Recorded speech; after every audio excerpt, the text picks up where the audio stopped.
I would use that one because that looks the best cup, as it were. And it's quite hot, so be careful. So let's have a look at Mary-Lisa's shopping list. Dry cherries, some spring onions, a minced chicken, water chestnuts, chopped coriander, baby gem lettuce, hoisin sauce, and a few things from the store cupboard. Came to $1.98 per portion. OK? Talk us through it, Mary-Lisa. Well, basically, you've fried off your chicken with some little bit of garlic and spring onions, and then you've made like a sauce with corn flour, hoisin, some sherry, a bit of sugar, reduce that down, and then a little bit of stock, and then you just serve it simply on your chicken leaves. And you could do it with prawns or pork, and I mean, you could even mix it into noodles, but I just thought it would be a little bit different having on the crisp lettuce leaf. And it's one pot wonder, not a lot of washing up. And it's cheaper. But is it the one that's going to be winner? We will see in a minute. OK, Andrea. OK. Tell us, who has won Beat the Budget? Well, you know I'm a sucker for seafood. And that has got everything in it that I love. And to be honest, the taste in that, you wanted to suck it all in. It was delicious. It was delicious. But I have to say, I actually prefer this one. Because it's really neat, it's really easy to pick up. You could serve that at a dinner party and everyone will be really impressed with you, and you don't have to tell anyone. You can change your mind if you want. You want to change your mind? I like that one. Going for that one. So, Mary-Lisa, congratulations. Thank you. Congratulations to Mary-Lisa, and that victory now means it's neck and neck, so everything now hangs on how our chefs perform in our final round. Now, Mary-Lisa and Brian will have to create an impressive dish that Andrea can cook herself at home using her star ingredient of haddock fillet. Why haddock fillet? Not many in the Caribbean, not many haddock in the Caribbean. It's more of a sort of British thing, I suppose, especially since having children. I try and make a lot of fresh food at home, so I use it to make very boring things. I always make the same thing. It's either a fish risotto or I make my own fish fingers. Oh. For my little boy. And a bit of grilled fish occasionally? Yeah, for the grown-ups. So pretty dull. Thank you, but yes. No problem. Very dull. While our chefs are prepared for their challenge, it's time for a break. Still to come, Mary-Lisa and Brian go head-to-head with haddock, and Brian thinks he's on the wrong show. I thought it was a dance, I thought it was a dance. All that and more on Daily Cook's Challenge.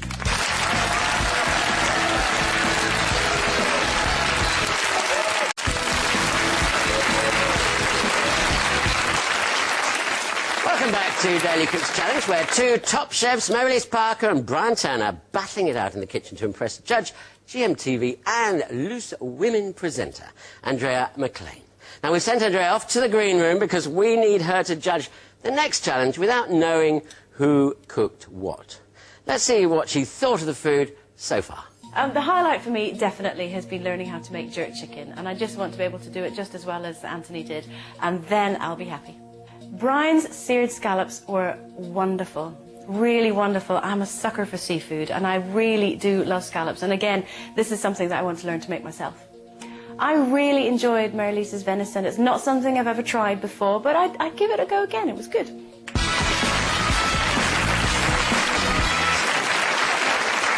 OK, so the score stands at 1-1, and it all comes down to this final challenge. Now, in this challenge, the chefs must create a dish with Andrea's star ingredient, haddock fillets. Brian Turner, I want to ask about you. What are you going to be doing? I'm going to do a simple haddock fillet, because that's where I think she likes food, but I've actually then got some spiced tomatoes, some mushrooms, and some sweet potatoes to remind her of the good old days. Exactly, absolutely. Yes. Nice and simple.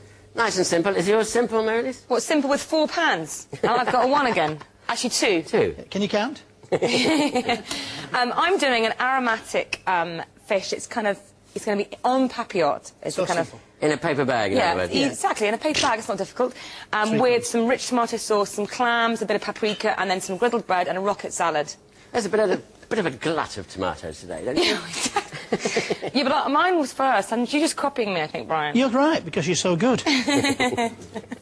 Excellent. Now the pressure's on, and remember, Andrea will have no idea who cooked each dish when we bring her back to taste. So, let's start cooking.